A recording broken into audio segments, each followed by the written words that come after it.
Amazon, Facebook, and Microsoft, they like to ask this question. Suppose we have a robot on m times n grid. Initially, it's on the top left corner, and its destination is on the right down corner. And you can only move down or right. The result is that we need to return the number of possible unique paths. For example, suppose m is equal to 3 and n is equal to 2. There are 3 different ways from top left to bottom right. I'm going to talk about a top-down recursion approach. Suppose we are starting at index 0, 0. If we are going right, that means x is in the positive direction.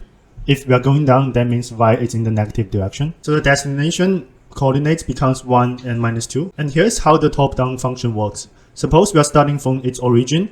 We have two options. We either go to the right or go to the down. So that means here and here. Suppose we are on this spot. We have two options as well. Goes down and then goes right. This is corresponding to those two recursion. But apparently we don't want this function to go to 2 and 0 because this go beyond to our matrix. So if we apply the if statement here, that indicates the x coordinate is a valid number, then it won't have this recursion. The same logic for y is also required. This time y minus 1 we require is greater or equal to n minus 1. That prevents y goes beyond the matrix in y direction. Now from the recursion tree, you can see the blue path indicates this recursion tree, and then the yellow path means this recursion tree, and then the purple path means this recursion tree. And this is the Python code.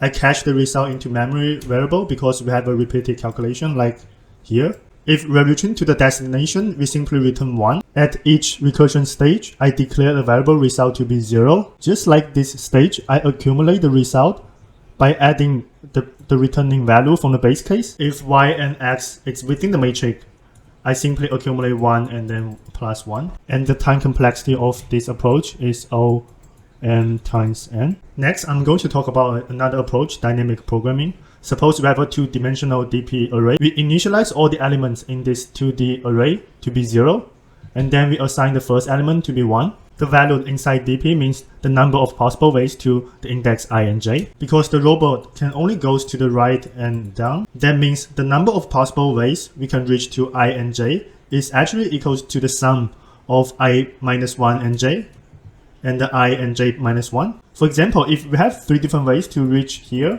and 4 different ways to reach here, the total number of possible ways to reach to I and j is actually 7. So we find the relationship in this DP array, and this is how the algorithm works. As we are looping through the 2D array, the second element becomes 1 and the third element becomes 1. On here, this becomes 1 as well. On this spot, it's actually equals to 1 plus 1 here, so this becomes 2. On here, it's equal to 1 plus 2, so this becomes 3. This becomes 1. This becomes 3. And finally, we have 6 ways to reach into the destination. And here's the Python code. Again, we need to check the index I and j, they are within the matrix. If you like this channel, please click like and subscribe. Thank you.